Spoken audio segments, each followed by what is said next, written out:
Hello everyone, my name is Mark, and you're watching this video because you want help with the interview questions for the IBEW.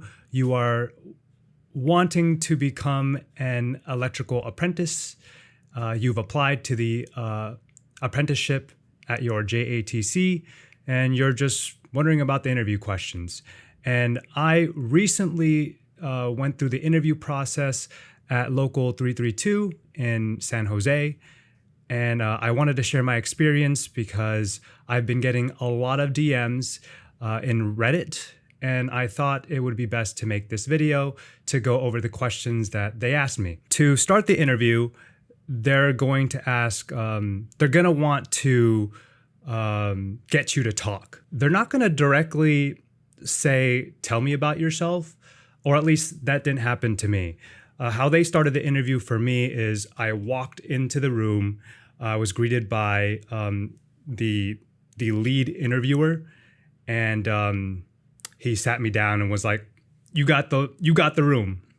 And there was four other people, and four total people, and we sat. I sat at the end of the table, and then they were two and two in front of me. And they each asked me questions. But before that, they briefly asked me, tell me about yourself without asking me to tell me about myself, right? So they asked me, so tell me about your recent experience. And my recent experience was in crypto and DeFi, of which I do still. And they got me talking about that. And then what I did was I segued to why I wanted to become an electrician, a little bit about me too as well. One thing that I didn't put on my resume was that I'm into discipline, right? And I grew up in a military background, and they didn't, or that wasn't shown on my resume. And I wanted to say that without just going over like, oh yeah, this is what I did on my resume. I wanted to show them that I was about discipline, that I grew up in a military background, and that was a little bit about tell me about myself. So I told them about my latest experience.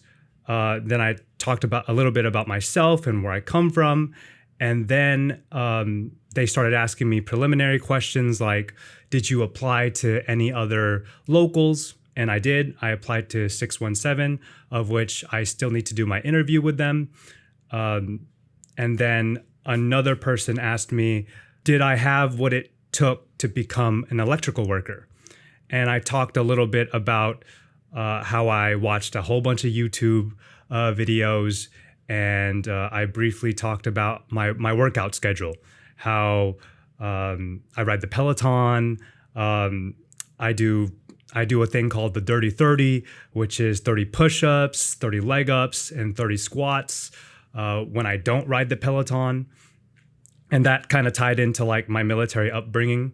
What I do advise is to have a tell me about yourself prepared, right? So I did have one prepared, and I didn't even use it. But your tell me about yourself, I believe, should be a story. It shouldn't be like, tell me about yourself, and then you just start talking about your resume. And I'll put my resume here too as well. I'll show it to you guys what they were looking at.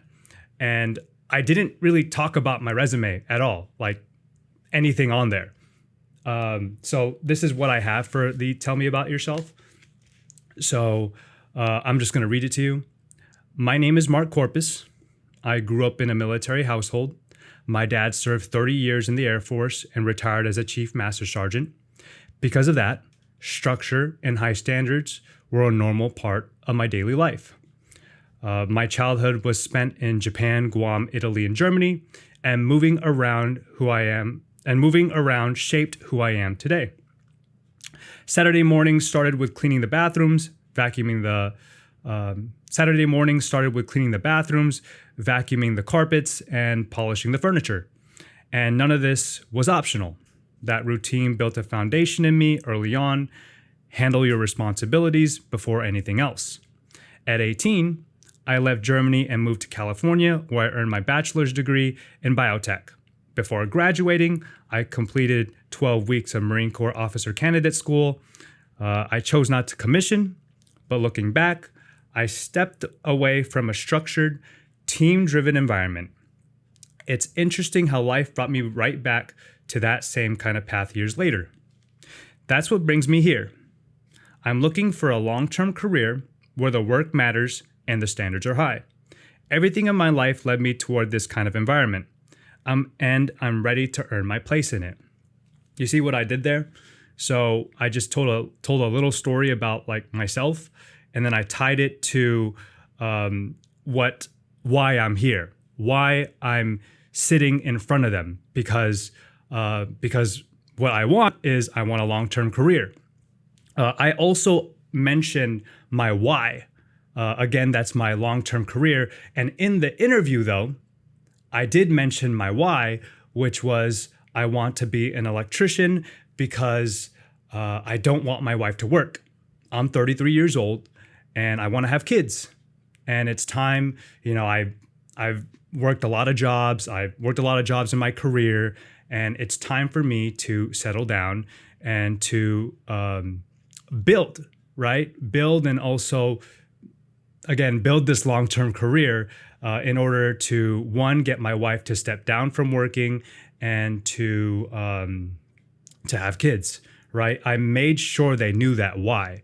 So again, just to recap, they did not tell me about myself. They kind of just asked about my previous experience, and then I led the conversation to tell them about myself. I answered the questions, which were, what other locals did you apply to, and what do you have what it takes to be an electrical worker? And then what I did was I answered those questions and I just led the conversation. And then the thing was, I thought that was the interview process. It kind of set it set the tone of the interview, but it wasn't the official questions. So after I told them about myself, they then moved on to the actual questions, and they let me know that they were going to ask me these questions. They said, okay, now we're going to ask you the interview questions. They asked me 6 questions in total.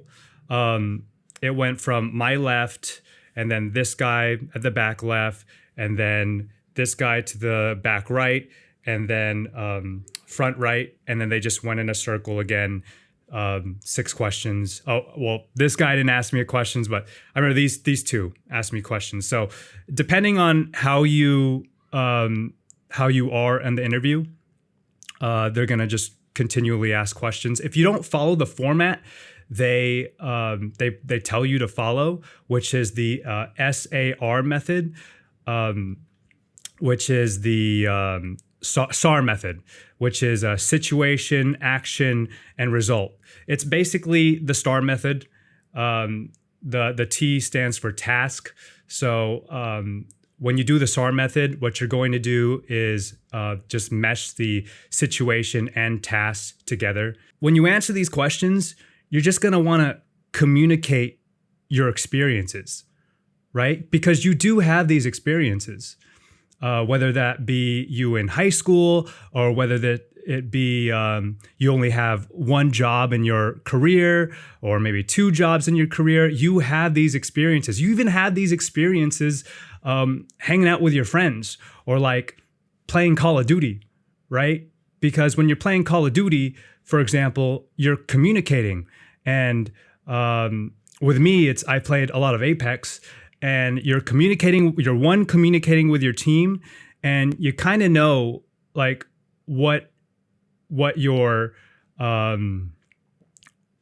position is on the team, right? And I know I kind of went on a tangent here, but what I'm saying is you could pull experiences from wherever in your life to answer these questions, right?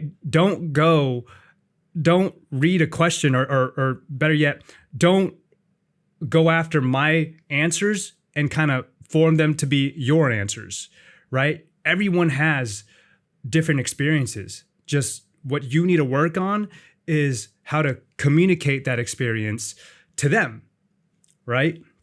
So let's go over now the 6 questions they asked me. And this was in order. There is a sheet that is circulating around on Reddit that goes over the questions, and they're going to ask you a question from each section. So I believe there's 6 or 7 sections on this Reddit sheet, and there's like section 1, and then there's going to be like section 1, let's say, is how well does this person work with in a team? And then there's going to be 4 questions under there, and they're going to ask one question from that section, and then they're going to tick their box and then move along to the next section and pick a question out of those. Pick a question from that section. So let's go over the questions. The first question they asked me was, describe a time when you were missing something you needed to finish a job or a project. So I'm going to try to answer this question to the best of my ability. In my previous experience at Cal Union Funding, I was a office manager, and our goal was to collect documents and in order to get a loan approval. And the documents that we collect are your ID, your social, your bank statements, your pay stubs, everything that all those documents were needed for a loan approval. And there was this one time where I got all the needed documents for this loan approval, and I submitted everything to the underwriter. However, the underwriter kicked back our loan approval because something was missing. And that one thing that was missing was a letter of explanation for a $10,000 deposit. Now remember, I said that I needed to collect all the documents for this loan approval. Well, I was missing a document. I was missing where this $10,000 transaction came from. And what I did was I called the customer, I called my client and asked them, hey, where did this $10,000 come from? And he told me that it came from his savings account. So what I did was I told him to provide me 2 months bank statements where this $10,000 came from, which was your savings account. And then we're going to write a letter of explanation just stating that you just made a transfer of $10,000 from your savings to your checkings account. That's it. Simple as that. And from there, you got the situation, which was I briefly mentioned the loan approval process, and that this was my previous experience. The task at hand was to get the missing document, which was the missing item that I needed to complete the project. And then what I did was call the customer, my client, and we resolved that issue, which was to trace that $10,000. I know that wasn't the best answer that I could give, but this is just to give you an idea of how to answer these questions. And also, what I recommend is to write the answers down, or write what you are going to say down, memorize it, and then what helped me memorize it was to just say it out loud, right? And don't do this for all the questions, though. You're going to want to build these, you're going to want to make these answers from your experiences and format them in the SAR or STAR method. You're going to want to speak like this, right? You're going to want to speak like this because, again, also, the STAR method is a great way to storytell. At the end of the day, all this interview is is just how well you could communicate an idea and how well you could storytell, right? Let's imagine you're at a bar, you're speaking to a stranger, and you tell a story, right? You're not just gonna give the result in the very beginning, or maybe you might do that and then tell the story later. But usually you tell the story, you tell them about the problem, and then you tell how you resolve that issue or whatever the problem was, right? So that's exactly how you're going to communicate with the interviewers. Let's move on to the next question, which was, tell us about a time when you were proud of the way you organized a job. So again, at Cal Union Funding, I was a office manager, and before I shoot, I forgot how I answered this question, but before I see. I know this is hard. So this is a prime example of how what not to do, but what could really happen, which is you could freeze up. Let's move on to the next question. I had something. I won't communicate in the STAR method, but when I was an office manager at Cal Union Funding, we organized all our documents in a system. Right. So there was like when you got an ID, you scanned it and then you made a PDF file and then you labeled it, or I labeled it ID and then DL for driver's license and then the last name and then bank statement. Right. When you get a bank statement, when you download a bank statement and the customer gives you the bank statement, from, let's say, Wells Fargo, it's not even going to say that it's from Wells Fargo. It's going to be like a list of numbers, maybe a date, and then it's just going to look ugly, right? And we don't want that document to go to the underwriter ugly. So what I would do is I would name that document bank statement dash Wells Fargo dash and then the end date of the statement. And I would do the same thing with a pay stub. Is I would get the pay stub, I would write pay stub dash the end date of when they got paid and then the last name, because it could be that it's two people that you're getting bank statements from or pay stubs from. So I was really proud of the way I organized my files to get them to the underwriter for a loan approval, right? So I kind of answered it in the STAR method, but I didn't do really well at it. So that is an example of what not to do. I could definitely work on that, but this video is just going to be just to help you formulate your own responses, right? Because also at the end of the day, you're going to be pulling out experiences and you're just going to have to learn to go with the flow, right? Even though you're going to maybe stutter or you're going to stop, you just don't want to stop. You don't want to stop talking, right? I think what most people do in an interview is they freeze up, they stop, and then they just that's how you completely bomb the interview. Be prepared to talk, right? Like you got something to say, be prepared to talk. All right, next question. Tell us about a time at work or in school when someone really got on your nerves. Okay, this one, you could come up with something about how someone got on your nerves. I'm sure,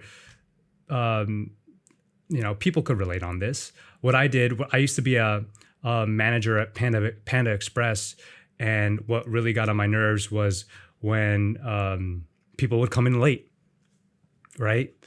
And what I did was I talked to this individual who came in late all the time, and I asked him what the problem was, what the issue was, and what's the reason for coming in late. And he told me that he had issues with dropping his wife off and dropping off his kids. So, what his issue was, there were personal issues. And I just told him hey, you need to come to work early or on time for your wife and for your kids. Because if you don't come in on time, you could lose your job, which you will fail your wife and your kids. Like I said something along those lines. I forgot, but I think the point was in my answer was that I took the person aside and I spoke to them instead of like berating them in front of somebody. That was what I was trying to communicate. So moving on to the next question, tell us about a time when you had to work with 3 or more people to get something done. Okay, this one's good too. So again, at Panda Express, my job as a manager wasn't to boss people around. My job as a manager was to support my team. During the lunch rushes, there will be times where the back of house, which were the people who make the food, couldn't keep up with the front of house, the people taking up the orders. And I would identify that issue, and what I would do was I would hop on to the second walk, turn it on, and communicate with the front of house, what entrees do you need? And they would tell me, and then I would communicate the times it would be for me to finish those entrees. And also, if I found out that the bottleneck was in the front of house with the first person taking up the orders, I would tell them, hey, you need to take a break. Let me sub in for you. And so I would support my team wherever I was needed, right? I forgot what I said at the end. It's good to have a closing statement to wrap everything up, tell the result and then wrap everything up with a closing statement. I think I do have this answer written down. Right here. So I'll read it all again. This is really short. At Panda Express, our team had to move fast during rushes. As the manager, my job wasn't to boss people around. My job was to support the team. If the cooks fell behind, I jumped on the second walk and communicated cook times to the front. If the bottleneck was at the first position where the side dishes were served, I rotated people and took the position myself. And here's the closing statement. I learned how important communication, awareness, and stepping in where needed is for the team to succeed. I mean, that's just the icing on top, when you're communicating your experience. So let's move on to the next one.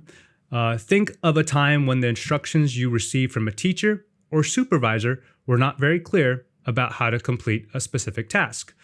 For this, in one of my recent employments, I worked at USPS, and as a new person at USPS, you're called a PTF. And what PTFs did, part-time flexibles did, was they took up routes where that person had the day off, right? So whenever carriers had the day off, that's where the PTFs would go. And sometimes, or most times, the PTFs didn't know the routes. And the instructions were to complete the routes. And even though we didn't know the routes, what I would do, what I did was I asked my supervisor, what are the best ways to complete the route?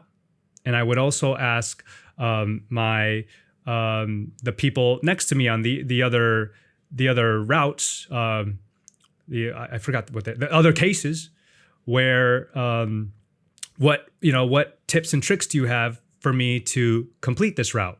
Right?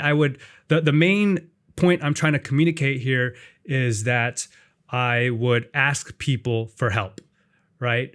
So I think that's what this question is trying to get out of you is, do you have humility to ask for help? Because they don't just want, as an apprentice, I don't think you just want to get instructions and then just do, right? Because as an apprentice, you wouldn't know everything or anything at all. In that case, in my case, I'm completely green. I don't have any electrical experience. The only electrical experience that I have is I built my own PC. I built 2 PCs, and I built big Ethereum mining rigs. I'm talking like 20 to 30 GPUs. and I learned how to fry a socket the hard way. So that's like the most experience I've ever had. But circling back, what this question is trying to get out of you is, will you ask for help? And let's move on. Tell us about a time at school or work when something went wrong, quite unexpectedly. Now, this question, or how I would answer this question, is from an experience that I had and one of my previous employments. This experience didn't happen at the job, but it happened while I was working. So, and then notice that this question or this statement asks, tell us about a time at school or work. So it could be anything, right? I'm sure there was something at school where something happened unexpectedly, right? Like you could even talk about sports where something went unexpectedly. I don't know anything about football. I'm a Dolphins fan, but all I care about the Dolphins is if they win or they lose. I couldn't tell you about the O-line or the D-line or any of that stuff. But let's say I'm the quarterback and I wanted to, we made this awesome play to throw the ball to the right? But they had 2-man coverage on the guy to my right. So I had to quickly think, and I saw that there was an opening to my left side, so I ran the ball instead myself. I don't know if that's a great example, but that's just a time when something happened unexpectedly during school or during sports, right? You could even talk about like Apex or Call of Duty when something didn't go as planned, because whenever you're like, oh, I'm going to go this way, I'm going to go that way and flank them this way, and it never goes as planned, especially in Apex Legends when everything is just so fast. But how I answered this question was at Cal Union Funding, I like to say at Cal Union Funding or my previous experience, but what I recommend is saying in my previous experience, because they have your resume, right? In my previous experience, it was around 5:00, and this is the time when I'm submitting everything to the underwriters and closing out for the day, and I want to get all this stuff done before I close out. I want to submit all my documents in and submit everything that I got to submit to at the end of the day, whatever my end daily tasks are. The thing was, I got a call around 5:00 that my wife got into an accident. So what I did was I told the underwriters, and I also told all my loan officers that, hey, I'm not going to be able to submit everything right now. I don't know when I'm going to submit it. Or I wouldn't say I don't know. I said, but I'm sure I said something along those lines. But what I would say is I'll do my best to submit everything by tomorrow morning. I have to go. My wife just got into an accident. What I told my wife during the time when she got into an accident, though, is I told her, is everything okay? I asked her if everything was okay. And I asked her, is anything broken? Do we need to call 911 and get emergency services out there? And after she told me no, what I told her to do was to get all the IDs and insurances from all the parties that were involved into the accident. In her case, a car hit another car, which hit my wife. So it was a 3-car accident, a 3-car collision. And what I told my wife to do was get the IDs, take pictures of the IDs, and take a picture of the insurances of everybody. Also, after we hang up, I want you to call 911 and get the cops over there because we want to get a police report. They're going to give you some hassle and some pushback because it's just a small accident. But it's best to get them out there anyway because that police report is paramount. Afterwards, I want you to, after you're done calling 911 and getting the police report. I want you to come home, and I'll meet you at home, where I will pick you up and we will go to urgent care, and then we will make sure that everything checks out and that that there's no complications. Because when you're in an accident, you get that adrenaline rush, and everything seems fine. But the next day or 2 days after, you get that soreness later on, and that's the stuff that we want to take into an account on the medical report, right? So doing all these steps helps us to build our case for the insurance. And in this case, we did have to